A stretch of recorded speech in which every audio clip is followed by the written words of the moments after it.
Hello everyone, my name is Rajan Kumar and you are watching Rajan academy of education. आज class 11th physical education chapter number 7 के MCQs और one word और एक दो sentences के बारे में बात करेंगे। तो चलिए शुरू करते हैं।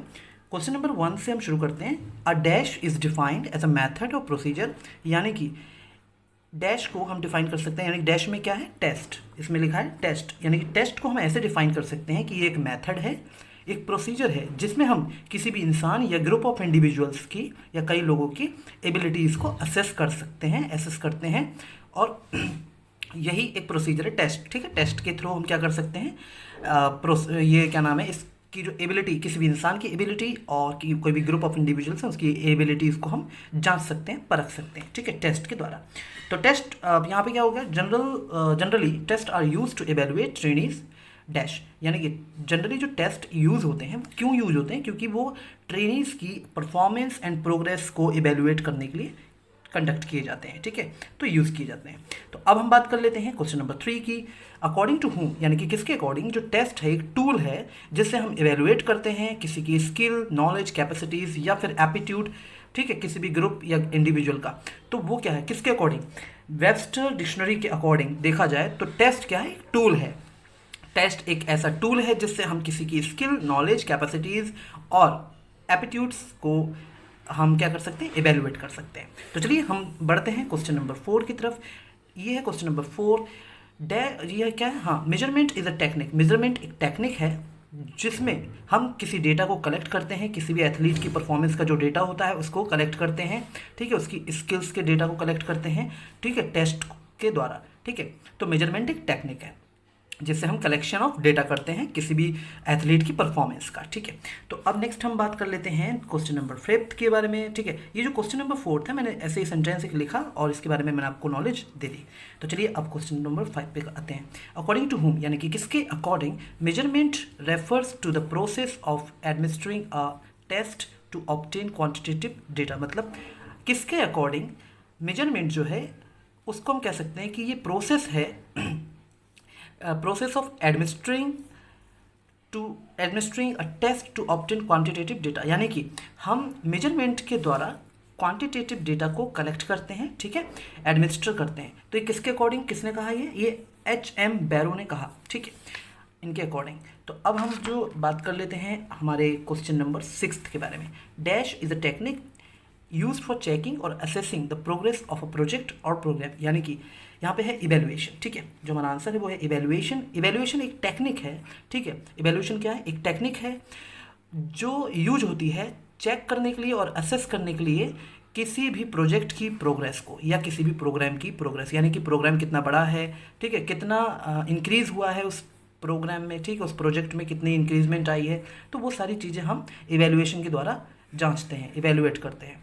क्वेश्चन नंबर 7 हम देख लेते हैं। अकॉर्डिंग टू होम, किसके अकॉर्डिंग, इवेल्युएशन एक स्टडी है जो डिज़ाइन की गई है to assist some audience to assess an object's merit and worth, यानी कि इवेल्युएशन से हम इवेल्युएशन एक ऐसी स्टडी है जो डिज़ाइन की गई है, ठीक है, जिससे हम किसी भी ऑब्जेक्ट की मेरिट और उसके वर्थ का अंदाज़ा या हम उसको मेजर कर सकते हैं। ठीक है, तो ये शफल बोर्ड के द्वारा ये लिखी गई है या कही गई है, जो भी है। अब हम बात कर लेते हैं क्वेश्चन नंबर 8 के बारे में। The programmes of dash are necessary for the development of students and individuals, यानी कि programmes of physical education. Question में आंसर ये है, फिजिकल एजुकेशन, जो प्रोग्राम्स है फिजिकल एजुकेशन के, वो बहुत ही नेसेसरी हैं, बहुत ही ज़रूरी हैं, जिससे स्टूडेंट का डेवलपमेंट होता है, किसी भी इंडिविजुअल का डेवलपमेंट होता है। तो अब बढ़ते हैं हम लोग क्वेश्चन नंबर 9 की तरफ। क्वेश्चन नंबर 9 में देख लेते हैं। Dash is a mathematical value. Dash क्या है, एक मैथमेटिकल वैल्यू। अब डैश में हम क्या लिखेंगे, यहाँ पे BMI, बॉडी मास इंडेक्स, यानी कि BMI एक मैथमेटिकल वैल्यू है जो एक्सप्रेस करती है बॉडी के जो वेट होता है और उसकी हाइट के बीच का रिलेशन। ठीक है, बॉडी वेट एंड हाइट के बीच का रिलेशनशिप एक्सप्रेस करती है।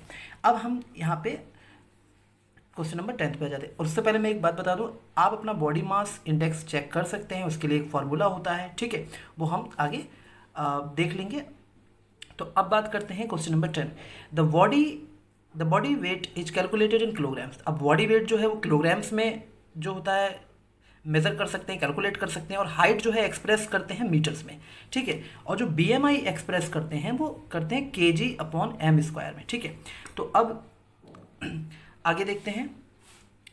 बॉडी मास इंडेक्स के ऊपर मैं एक छोटी सी वीडियो बना दूंगा, तो मैं आपको उसमें फिर डिटेल में बता दूंगा, ऐसा करता हूँ, ठीक है। क्वेश्चन नंबर 11, ठीक है।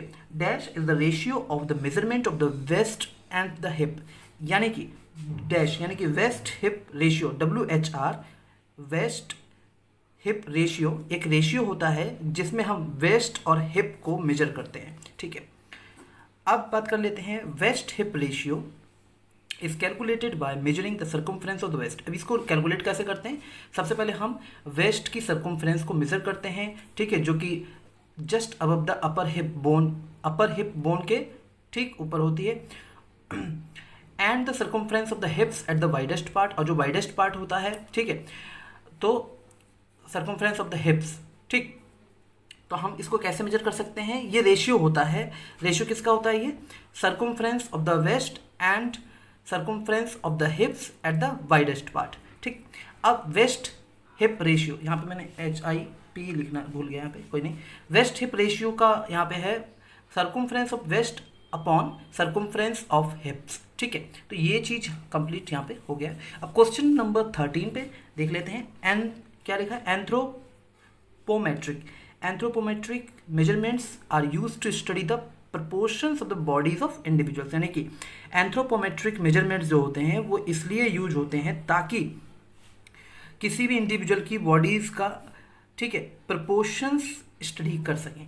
सो ये हमारे 13 क्वेश्चन कंप्लीट हो चुके हैं। तो उम्मीद है आपको इस बहुत ही वीडियो पसंद आया होगा। अगर पसंद आया तो प्लीज़ लाइक कीजिए, शेयर कीजिए और कमेंट कीजिए। और हम नेक्स्ट वीडियोस जल्द से जल्द लाएंगे। हमारे भी 2 दिन हम वीडियो नहीं ला पाए तो उसके लिए आई एम सॉरी, लेकिन हाँ, हम पूरी कोशिश कर रहे हैं कि हम कम से कम 1 या 2 वीडियोस तो डेली दे ही दें, ठीक है। तो चलिए कल मिलते हैं नेक्स्ट वीडियो के साथ, ठीक है। तब तक के लिए bye bye, thank you so much. Kindly subscribe the channel and thank you so much for watching this video completely. Thank you.